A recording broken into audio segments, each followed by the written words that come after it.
welcome to Bottom Line with Roni and Byron. And today we have a lot to talk about. We'll start with Jackson Hospital concerns over a surgery center coming into Marianna. And in national news, we'll talk about how the Senate reaches a deal on a short-term debt hike well into December. Then we'll go to sports and talk about some high school football as well as college football. And in entertainment, we'll talk about how Tina Turner sells her extensive music catalog to BMG Music Company in a big new deal. Then we will switch to our relationship tea topic, gender roles. What should a woman buy and what shouldn't they buy? We'll get to it right after this.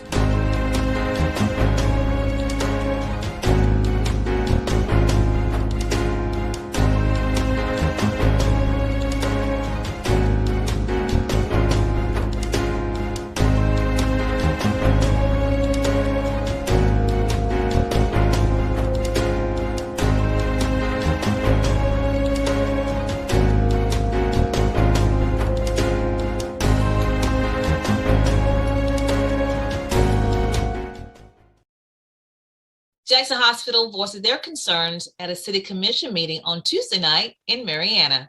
So Byron, their concerns are over a possible surgery center coming into Marianna. I did some digging and found out that there may be a bit of confusion. It seems like we're talking about two different projects.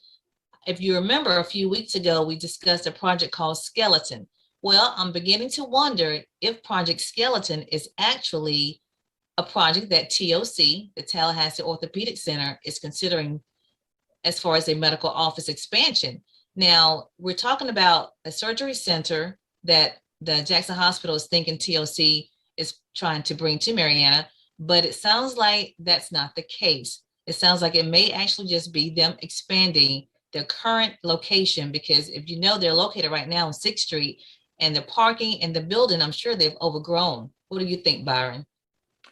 Yeah, so it was a bit confusing for me. I was stuck because from the reports, I think it was on Channel 13, one of the doctors, he was mentioning how it would do a harm on the revenue of Jackson Hospital, and I was thrown because I know that, when it comes to orthopedic surgeries, they don't do those at Jackson Hospital anyway. And then it was like it looked like that place, because I've been a patient at Tallahassee Orthopedic for quite a while, and it is small. So I figured, was it office space or are they actually building a surgery center? But why, so I think from that standpoint, what you're saying is making more sense. Like they're just trying to get office space, and looks like the city got caught up in a whole whirlwind.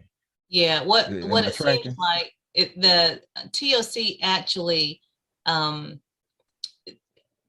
I think needs to come out and just kind of state what they're considering, and just, nobody knows what Skeleton is. Nobody knows what Project Skeleton is. It's all speculation. We do know that, it's a possible business located possibly on the West End. Now, what has happened is, see, the Jackson Hospital has said a long time ago, they're going to use the Golson property, which they, were giving. The school board gave them that property last year. They want to use that property for a surgery center. That's their plan. And I guess they've developed these other plans as well. So that's why they were concerned. But here's the deal, Byron. Project Skeleton, I'm going to say hypothetically, is TOC. Okay, it's not written in stone. Nobody has said that, but I'm just going to hypothetically say it. It's TOC. TOC needs office space. They don't have the patience to actually go out and do a surgery center. So it makes more sense for them to really be looking for expansion of their, building here. So it's rumored that they're looking at the old Carroll Plaza, which is the Waco office right there at Penn Avenue and Bump Nose Road, which will make sense. That's a huge space. It's a huge lot. They're possibly looking at that. That's rumors. Nothing has been, said out loud, but it would make sense if they made that area a huge medical office complex, because they need the space. So what I think is happening, Byron, is that where they currently are located, they're renting that space from Jackson Hospital. Think about it. When Jackson Hospital said they're going to lose revenue, they're probably not really talking about because they're going to put in a new surgery center, TOC. They're probably really thinking about the money they're going to lose. If TOC decides to relocate, they'll lose that rent. Make sense? That makes sense. That makes sense. Mhm. So I know generally whether it's the hospital, any other business that's coming in, they normally have those code names like skeleton. Was Mhm. it? I'm sure, pretty sure they have some type of uh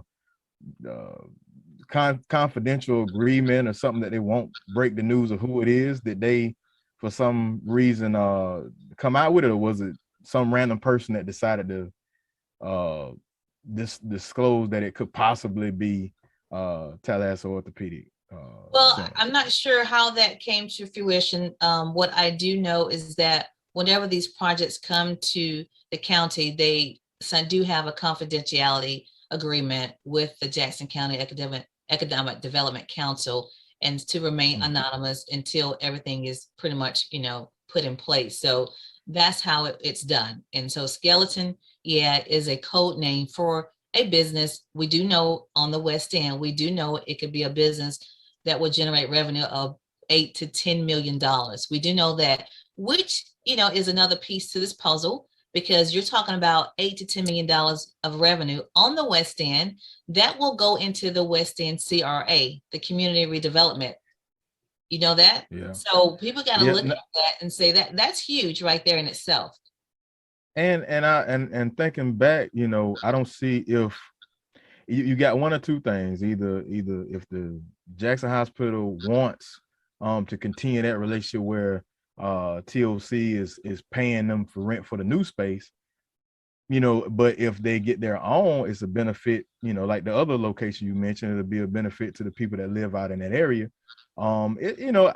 Sounds like to me they all need to sit down and get some clarity going on, and that's what it sounds like. In I want to say it was Rico Williams that made that comment. Sound like that's what they need to do, because one side is like, oh, they ready to get up in arms about something, and the other one is like, whoa, look, we weren't prepared to say anything. So Right. sounds like to me they need to get everybody to the table and get some clarity in the air, and then move forward over what decision TOC decides to do. I think so. And I think once they do that and just be transparent, and, we can, and one of the officials from Jackson Hospital even said perhaps they can do a joint venture with TOC, which will make sense as well, because it seems like TOC is not interested in doing a surgery center on their own because they don't have the patient count to do that. So perhaps, they can come to that sort of agreement where they can do a venture project. But the bottom line is TOC could possibly be skeleton. TOC could possibly be looking at a medical office complex on the West End, and TOC could possibly be the one that could generate $8 to $10 million on the West End in the CRA, which is a community redevelopment fund. So, I think people need to pay a close attention to that, especially the ones on the West End, because once that happens, when you put money into a CRA, it does trickle down to the small businesses in that area.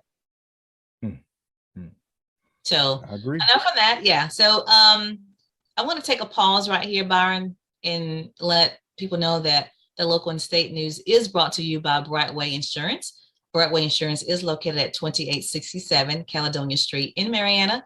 They offer property, vehicle, business, life insurance. So you can visit them at that location, or you can give them a call at 850-633-3460. That's 850-633-3460. Also, Byron, I want to talk about a project that I am spearheading called Faith Over Fear. As we all know, it is Breast Cancer Awareness Month. We are in October.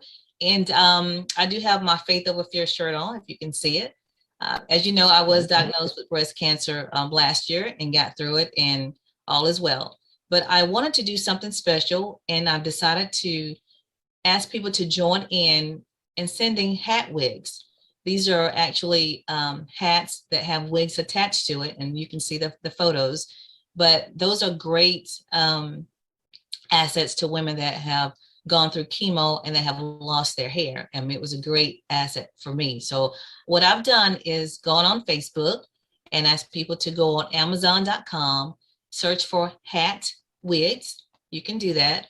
And once you do that, just order them. They're, less than $20. They're not costly at all. And you can pick out the desired color, the desired length, and the desired style, and donate it to Dothan Hematology and Oncology. And I'm going to give you the address. Once you place your order on Amazon, they ask you for the address and the phone number. But you want to put in Dothan Hematology Oncology, care of Faith Over Fear project, Faith Over Fear project.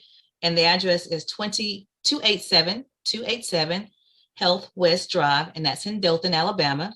287 Health West Drive in Dothan, Alabama. And the zip code is 36303. And the phone number is 334-792-9500. I want to make sure I got it right. 334-792-9500. And just gift it and say this is for the woman that has been diagnosed with breast cancer and it is going through chemotherapy treatments. And feel free to add an encouraging word to them. So that's my project for Breast Cancer Awareness Month, Faith Over Fear project. Feel free to participate. All right, Byron, we're going to go on to, Byron's going to have the information going up on the screen periodically throughout the show today. So Byron, we're going to switch to, now there's some basically good news for Chipley High School. I don't know if you know this, but Chipley High School now have a criminal justice class that they're offering. A deputy, I think his name's Deputy Jarvis, has implemented this, and the principal over there is Mrs. Alicia Clemens. And I spoke to her about it, and she says a great project. They've actually have about 61 kids enrolled, and it's a four-year class, Byron. So I think that's beneficial. Should be across the state, really, teaching kids different avenues of criminal justice. What do you think?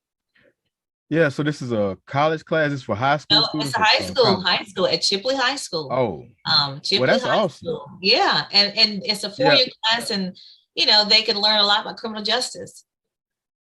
Well, I would say this. I know I'm not sure if the state still has the program, but I know it used to have a program where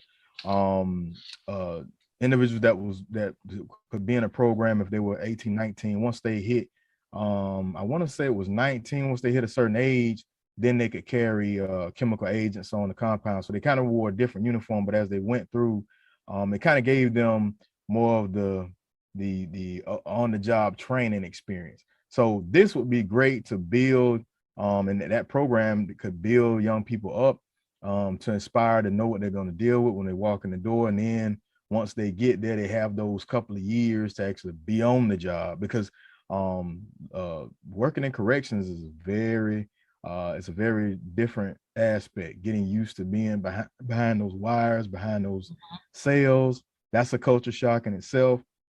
And just having a little time away, understanding that it's kind of a game of chess. You're dealing with people, but you're also dealing with convicted felons, care, custody, control. Being consistent with how you deal with them and how you operate and do things. Don't bend corners. Don't listen to the war stories and this and that. That'll be great for them to actually go through the mold in high school, and then it builds up. Because to be honest with you, a lot of people, the school is pretty long, but at the same time, it's kind of a real quick turnover rate because people don't know what they actually got into. And probably after a year or so will determine whether or not somebody's going to stay for the long haul or they're going to be gone. So kudos to Chipley for that. I know they had a good nursing program because my wife went through it. Okay. I'm not sure if they still have it anymore, but I know they did have at the high school. The high school? Not at the high school, at the technical. Oh, you mean technical school? Yeah. Well, these kids at Chipley High School, they can enroll in this class. Like I said, it's a 4-year program. So the first 3 years is basically building a foundation, learning about the criminal justice system. And then in their 4th and final year, they have a choice. They can, if they're interested in the Law Enforcement Academy of Corrections, they can go to the Florida Panhandle Technical College, or they can actually have an opportunity to dual enroll at Florida State University, Panama City. So they have options at 4th year if they want to continue on. So the first 3 years is just kind of introducing them to the criminal justice system and the different areas of it. So I just think it's a great thing. And I think the guy named is Deputy Dakota Jarvis. He's the one that's spearheading this. And he said that next year they're moving it to, they'll basically incorporate it into Vernon High School. So hopefully it can come over to Jackson county, district, school district. Hopefully that can be the case as well. All Yeah, right, that'd and be then, awesome. yeah, that would be. Then we're going to move on to some state news. I don't know if you heard about this, Byron, but Florida, the state Florida is the only state that has not told the U.S. Department of Education how it will spend the money that was allocated to them under the American Rescue Plan. And we're talking about $2.3 billion that the state of Florida has access to. All they have to do is fill out paperwork and submit their plans. And we're the only state in the country that has not done that. So Byron, they So we haven't even applied for. I mean, to get it. Byron, they applied for it and they just needed to submit some more paperwork to receive it. Yeah. When the governor's office was contacted about it, of why they have not submitted it, they said that they have not received any notification from any of the districts that they needed it. Yeah. We need to get on our district. Let me read the quote. It says, in an email, the governor's office told a news outlet, at this time, no district has articulated a need for funding that cannot be met with currently available resources. Whenever this may change in the future, the state will coordinate with the U.S. Department of Education to ensure Florida students and educators have the resources they need. There you go. So that makes me wonder, that's something that somebody would do if it was something attached. Like, say, for instance, a lot of people didn't want to get any of the SBA loans through the Hurricane Michael relief because it was a loan, right? Mm-hmm. That's the only common sense that I could. Byron, you're the only state. You're the only state that did not do this. That don't sound right. But let me. I'm trying to play devil's advocate here. You're the only state. Well, I'm trying to.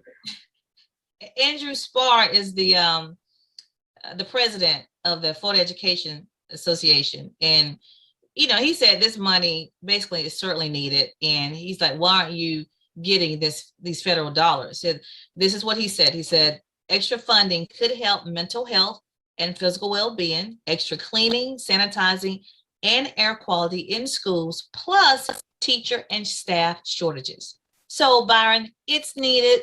You're talking about, what did I say, $2.3 billion that's being held up that can come to the state of Florida. I don't know. You know what? I don't know. I mean, this is not the only thing that he has not. Well, he recently did apply for that pandemic. Are you aware of that? The what is it called? PEBT. The state of Florida was the last one to receive that. That was $1 billion in food stamps, the pandemic electronic benefit transfer known as PEBT. The state of Florida just recently, after governors was just really being pressured, like, go ahead and get this money. That was another $1 billion in food stamps for our kids. He was like, well, our kids is going back to school, so they don't need it. Because it was basically a program for the summer, but you still could get it. And his reply was, our kids have gone back to school, they don't need it. So he recently just okayed for the state of Florida to receive that money. When I say recently, like in the last few days. And we're the last state in the country to get it. So there's a pattern here. I'm just pointing that out. There's a pattern. Yeah, I don't understand that. I think he's getting in that political campaign role and that age-old ideology of not wanting a handout. But it's not a handout if I'm already paying into it. Not to mention areas like Jackson County, areas like especially in Northwest Florida, we may not be able to be good at articulating on paperwork what we need, but we actually need a lot of stuff, and we need some money. It can't happen with nothing in the air. So I mean, even I'm not in there, so I don't know if efforts are being made to districts to say, hey, whatever you need to make sure y'all get that to us so that we can get this funding. If nothing's submitted to us, then nothing will be submitted to get. I don't know, but it makes no sense to not get money that's out there for us to get. I don't And understand that for the life they of me. have the attitude that, I mean, both education and regarding the food stamps, that nobody Yeah. needs it in the state of Florida. That's just, yeah, doesn't make sense. So anyway, that's all I have. So again, local and state news is brought to you by Brightway Insurance. Please, give them a call, 850-633-3460. They're located in Marianna for your property, vehicle, business, and life insurance. You can visit them also on Caledonia Street, 2867 Caledonia Street.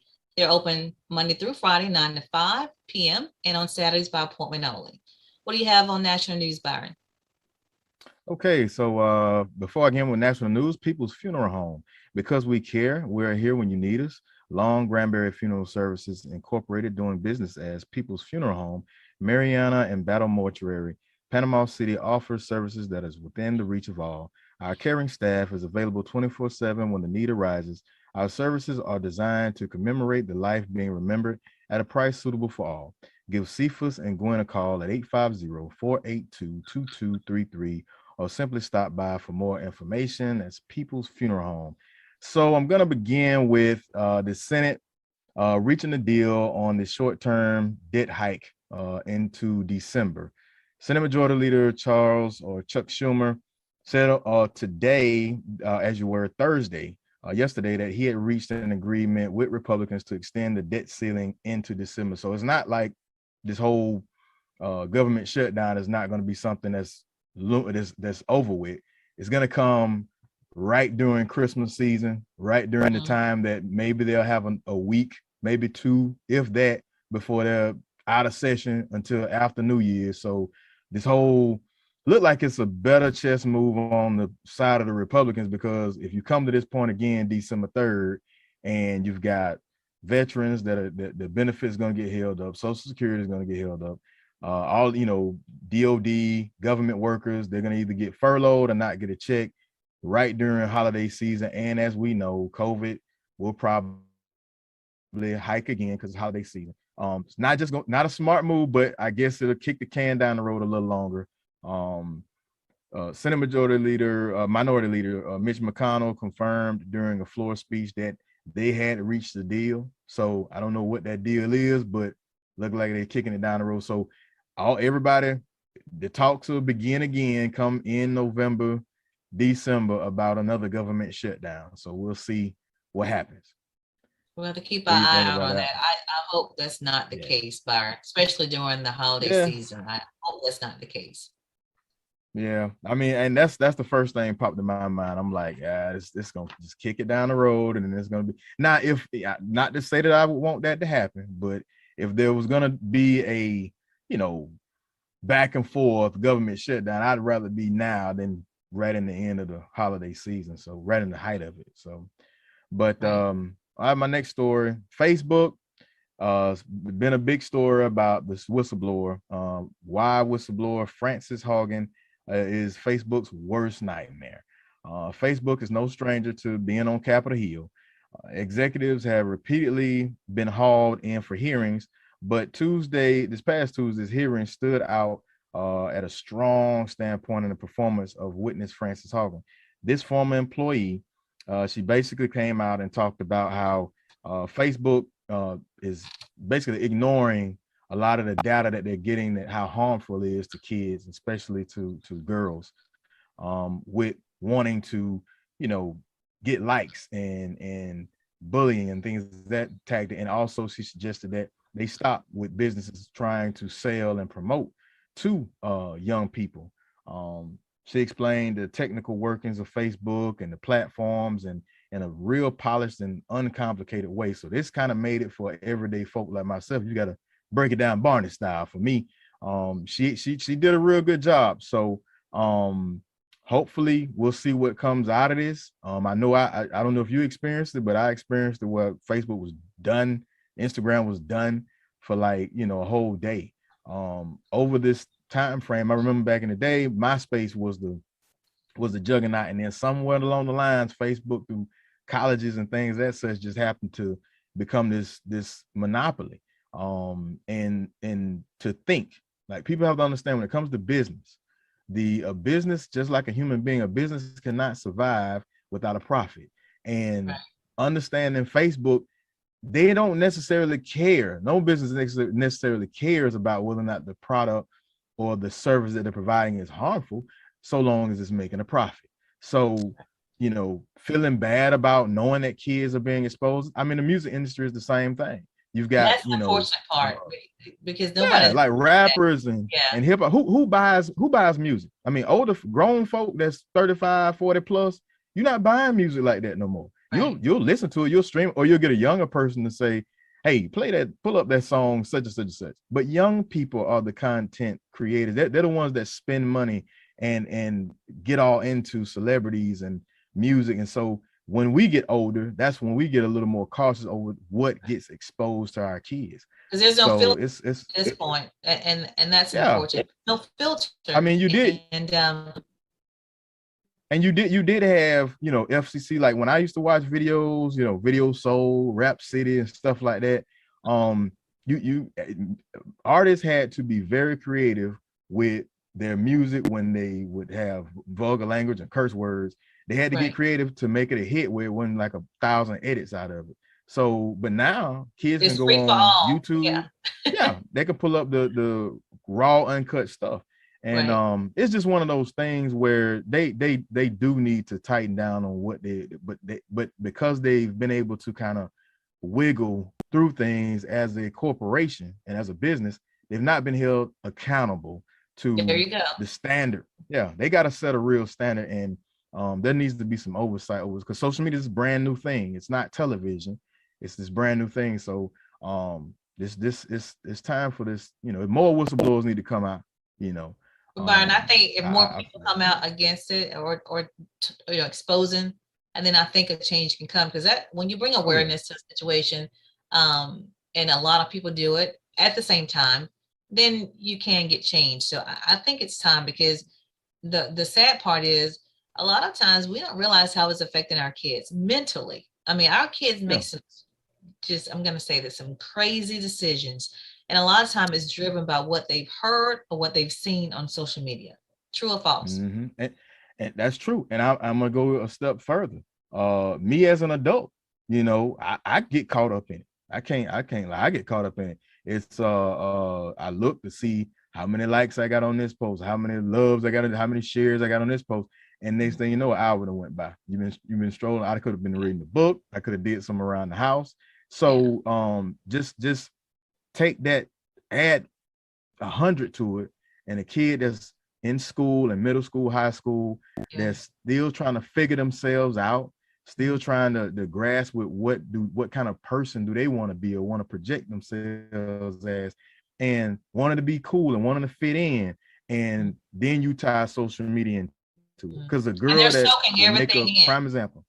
Yeah, a girl that will make her own Instagram page, and she's in the art, and she posts her art stuff and never gets a like or comment. But the minute she does a TikTok dance and throws a little twerking in there, she gets 1,000 hits. Everybody, oh, now that's what I needed. But that's not who you are. You see what I'm saying?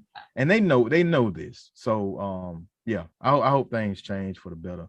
For our kids, for this generation and the next generation too, Byron. Yeah, I hope so yeah. too.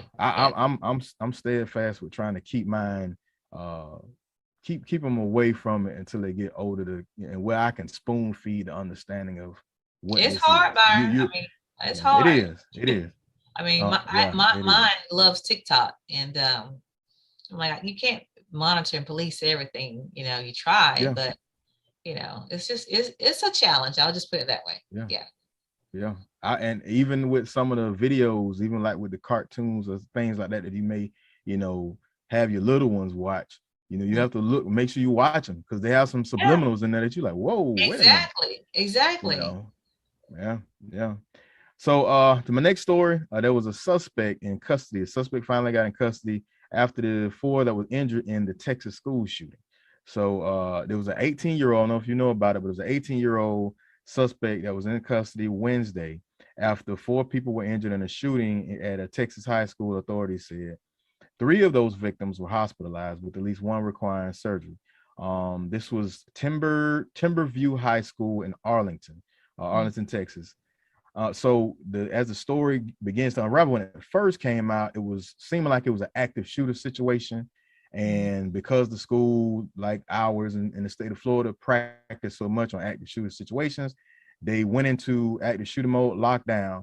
And it seems like now as the story is evolving, the young gentleman that did the shooting, seems like it was a fight that happened earlier. The parents of the young man was saying how he was bullied, and it wasn't the right thing to do, but this is what it came from. So it was basically a target or maybe a retaliation against what he deemed as people bullying him. So hopefully, as this story comes out, it'll begin to get more clear. But I know, when I saw it, it looked like another just random school shooting, and it's coming out that it's looking like he was a victim or alleged victim of bullying. But Byron, it also said that in addition to him being bullied, that he was robbed that day. Yeah, that's another one. So I don't. So we don't know if that day he had a gun, and when those same kids showed up, boom, or if he went back and came with a plan before anybody said anything or did anything to it, just went. Or maybe it was a different day. Or maybe he was robbed the day before something. But it sounded like to me, Byron, that he was that kid that was picked on, bullied, and he just, didn't know how to handle the situation, or I don't know if he told anybody, because that's where you find a problem at. The kid that's being bullied won't say anything, and then they just kind of react, and this is what you have. He thinks he's defending himself and causes more harm, especially to others and to those that were not really involved. So I hate to hear stuff like this, especially if it's a situation where that particular kid was bullied. I hate to see that. And Byron, I don't know if you realize this, but sometimes you can kind of look at kids, and I do. I can look at kids and I can kind of see, the ones that are can take a joke, or can take critique, or just joking around, horse playing around, and those that are basically take it, kids are kind of hone in on one particular kid. So over a period of time, it does become bullying. You may do it one time, a group of kids may do it one or two times, but then when they continue to do it, then it becomes bullying, and that kid, continues to suffer some mental issues. And this is kind of stuff that happens. That I'll be honest with you, I didn't realize that until I was in Marine Corps Recruit Depot. When I was in basic training around people that weren't from where I'm from, that came up from a different, side, I realized there was one guy, I forgot his name, but he said something funny. I was like, man, you stupid. And he was like, that's what I'm talking about, man. Why you always name calling me? And he got real, he was hurt. And I was like, dude, I said, man, what are you talking about? And he really, was in his feelings. And I was like, I'm saying that you're funny. I'm not meaning that you're stupid.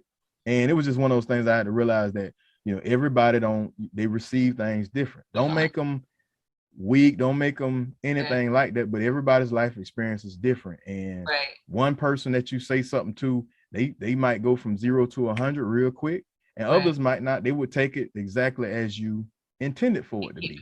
So, but Byron, I mean, what you just described was mild, but I've seen kids, they can be cruel and harsh, and they're just joking and playing around, but what's coming out of their mouth is really mean and ugly, and they're laughing. That is falling on grounds that are like, that person's feelings are truly, truly hurt. And if you're trying to be friends with this group of kids, and they're constantly saying negative stuff about you, and jokingly still laughing, that doesn't feel good at all. So, we have to watch out for stuff like that. It's a hard thing to police as well, as a faculty, staff, as a teacher, as a principal, as an educator, because one thing I tell my son, I tell my kids, I was like, look, a bully, you're going to have to deal with them at some point.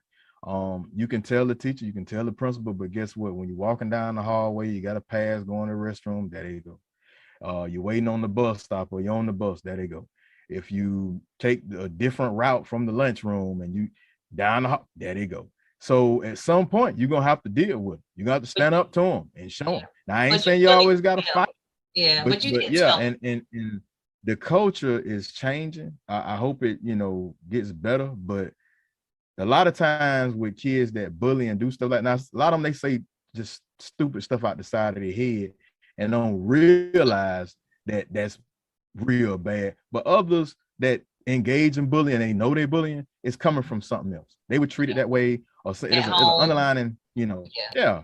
And they're being that's what we bullied. got to get to. That goes back to that mental health, what we were talking about. Yeah, That goes back to the training, and that goes back to the in-depth things that need to, especially coming off of this pandemic. You're gonna get a lot of a lot.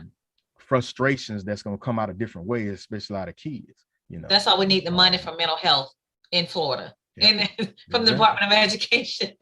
Yeah, we don't need stuff like that and happening on a regular basis in the state of Florida. But you see what I'm saying? I said that's So why we need the money that he has yeah, not applied for or received. That's why we need the money to address mental yeah, health exactly. issues. I mean, you need to have mental health counselors. I mean, we do.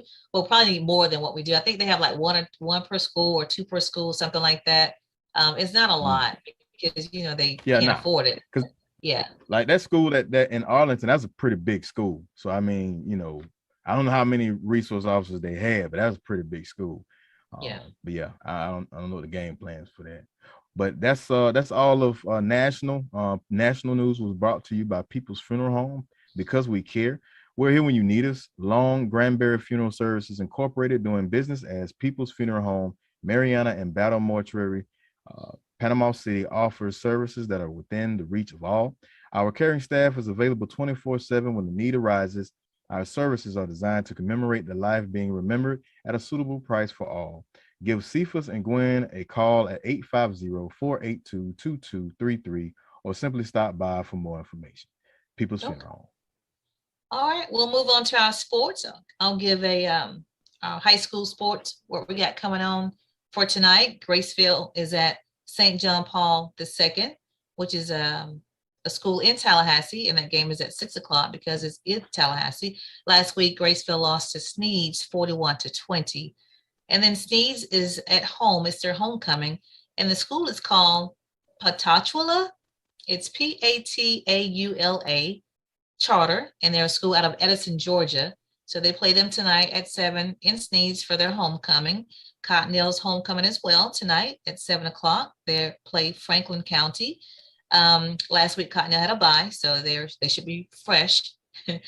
Tonight also Mariana's homecoming. We have 3 homecomings in Jackson counties tonight. They play Bay. Last week Mariana lost to South Walton 35-28. That was South Walton they lost to. And then Chipley has a bye, so they don't play today. They lost last week to Escambia Academy. And then Bluntstown is at home against North Florida Christian. That game is at 7 o'clock tonight as well. And last week, Bluntstown lost to Holmes County 21-20. That was their only loss, so now they're 4-1. And then, so check out those high school games tonight, especially the ones that are homecoming in Jackson County. College football action on tomorrow. Georgia's at Auburn at 2:30 on CBS. Alabama is at Texas A&M at 7 p.m. on CBS. And Vanderbilt is at Florida at 11 a.m. That's can be seen on the SEC network. Florida State is at University of North Carolina at 2:30 p.m. on ESPN. And then you have Miami. They have a bye, so they're not playing this week. Bethune-Cookman, they're hosting Mississippi Valley State. That should be a good game as well. That's at 4 p.m. And then South Carolina State is at FAMU in Tallahassee at 5 p.m.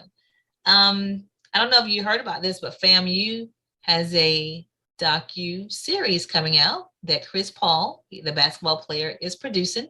It's called Why Not Us? FAMU Football. And so it basically just follows the football team for the season. And it's going to be, let's see when it's going to air, which is pretty cool. Oh, Pretty kind of cool. like It's they going to own start airing. what's that show, the pros got? They got one kind of like Hard Knocks or something like that. Kind of Oh, like something like their that. version. Yeah. Uh-huh. The first episode will be seen next Thursday, on the 14th on ESPN Plus. So you guys check that out. I don't know the time, but next Thursday, October the 14th on ESPN Plus, look for the docuseries of for FAMU. It's called Why Not Us? FAMU Football. So that should be pretty good. And again, like I said, it's basically brought to you on Chris Paul's production. I think it's called, his production is called Roadside Entertainment and Paul's O-Dip. So that's the name of his company. So should be pretty interesting, I think.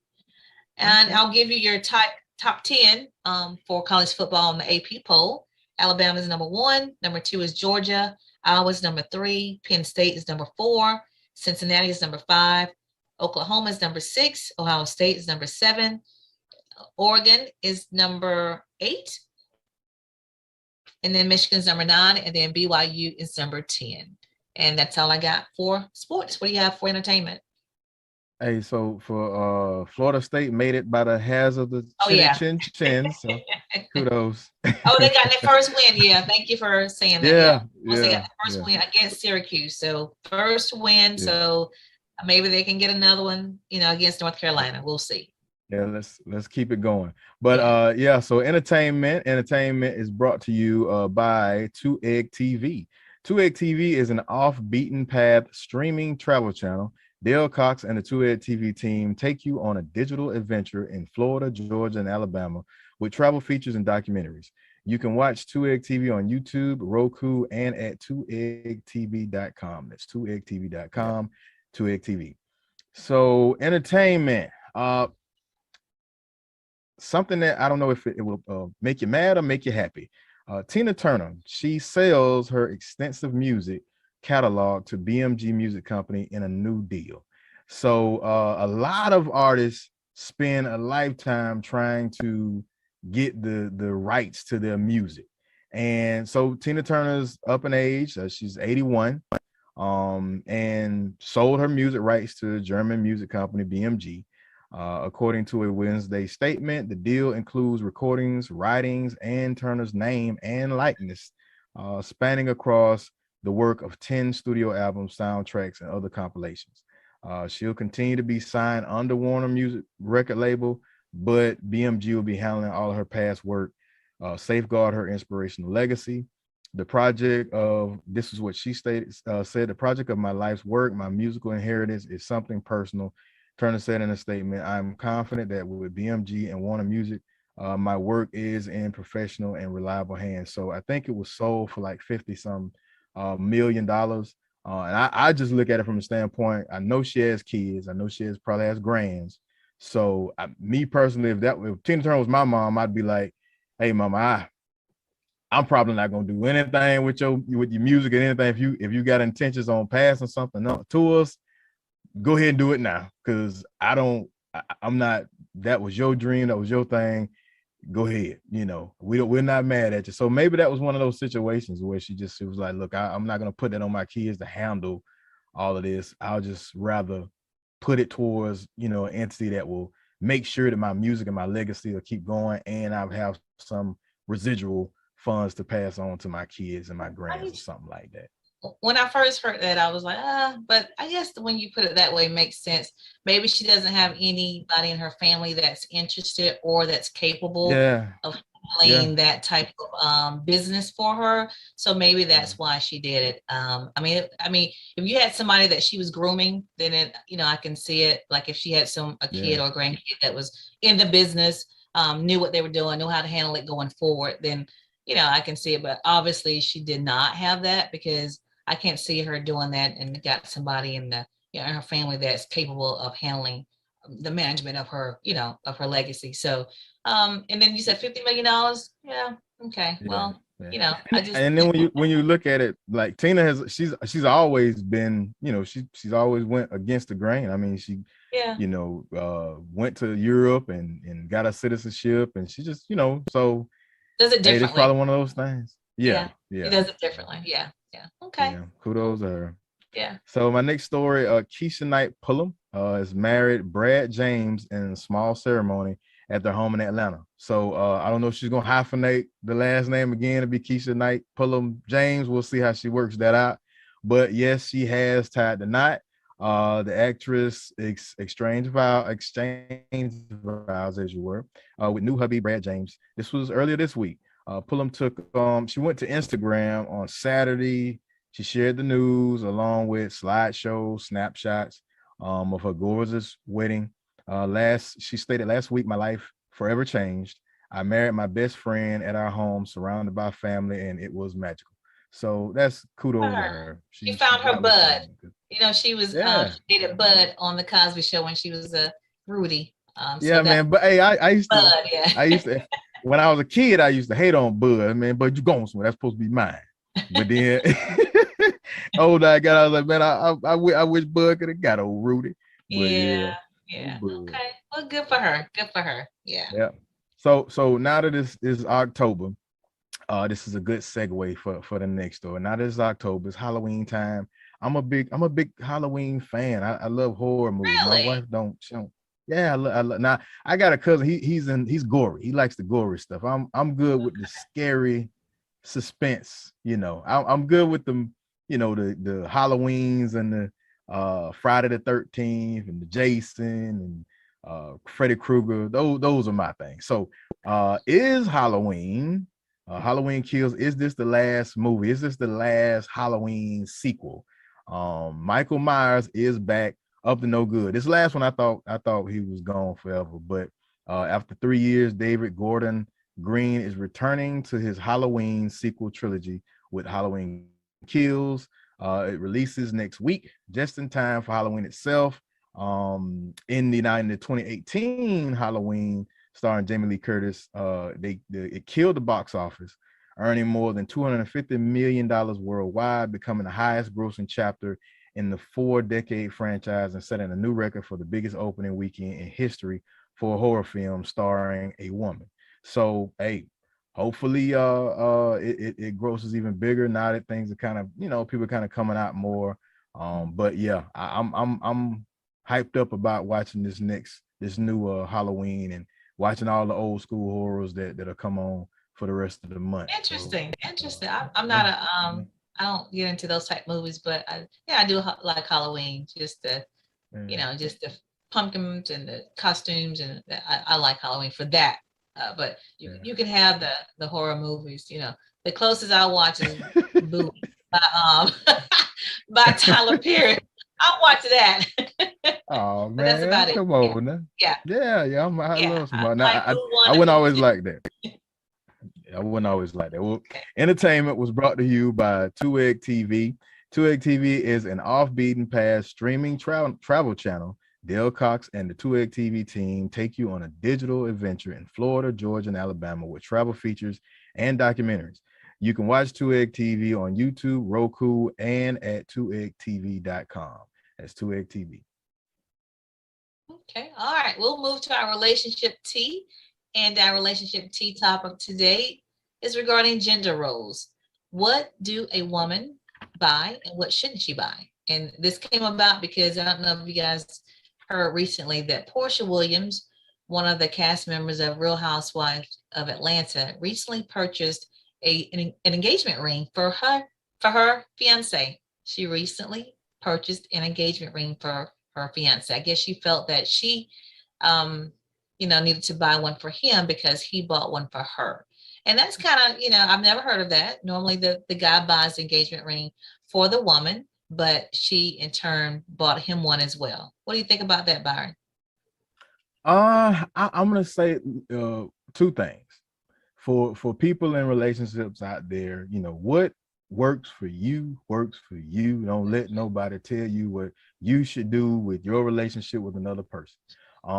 Because there's guys I've seen them out there. Oh, a man should pay for everything, and a woman shouldn't have to pay for nothing.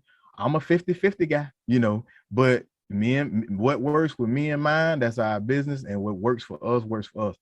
At the same time, I still feel like personally, a man still has, I mean, he has to have some sort of role, let me be the one to bend that knee and ask for your hand in marriage and go to The your chivalry. parents and yeah, there's nothing wrong with that, but hey, I've in the past, long time ago, I've dated females that, hey, they want to pay.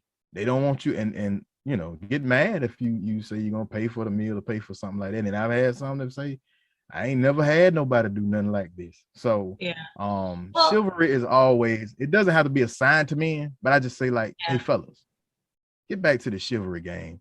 You know, did you see the one with Tabitha Brown? You know, she got a lot of flack for, you know, basically to, you know, making a way so her husband could go and early retire.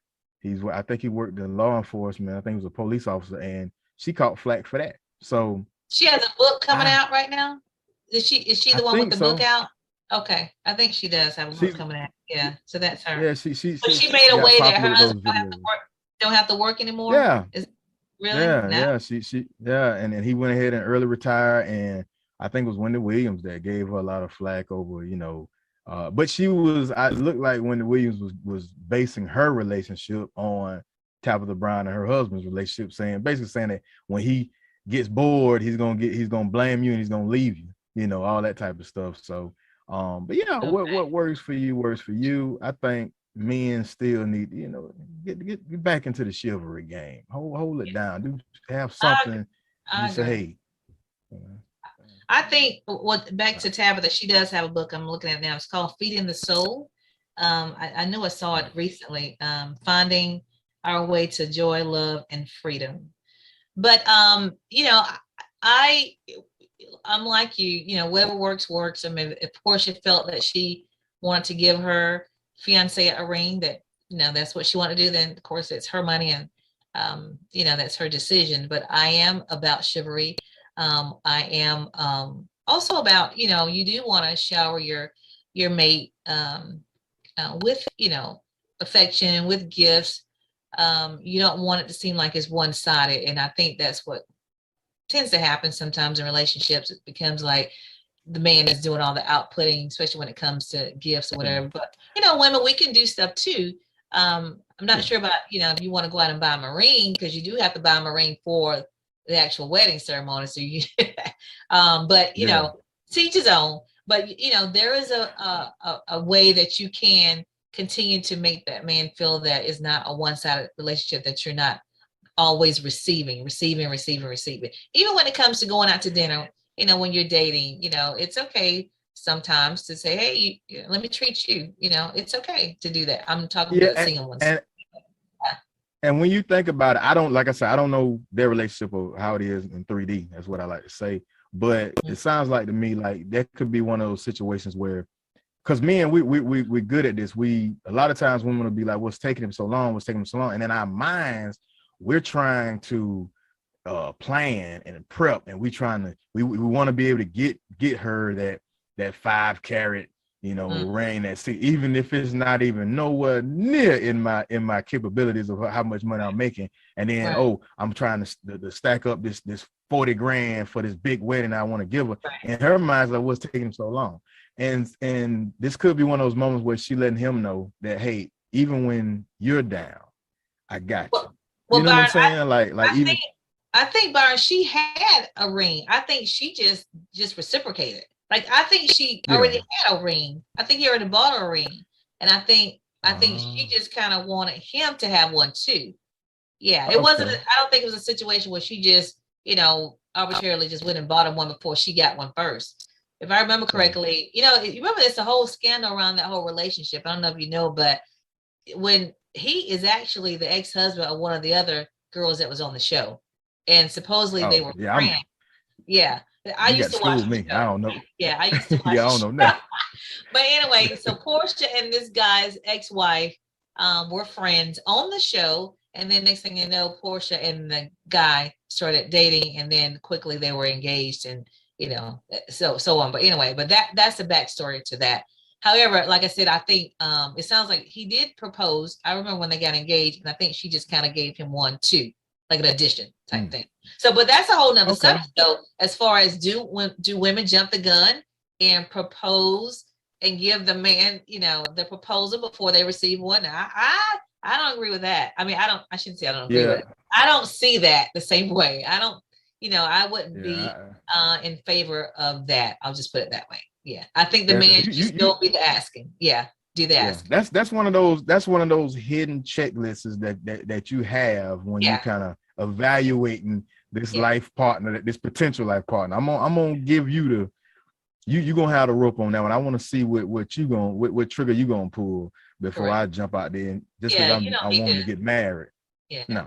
Woman don't need to, I mean, my opinion, woman don't need to, you guys discuss, you discuss it, but you don't just come out and say, hey, do a formal proposal. Let him do that. You remain the woman and let him, it says a man that finds the wife finds the good thing. That's what it says. So I just think the man should find, let him do the initiating.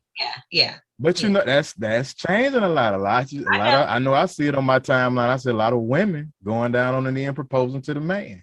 Yeah. So it don't feel right. But they call me old school, so me too. Whatever. Me too. So, but that goes back to gender roles. What should women do? What should they not do?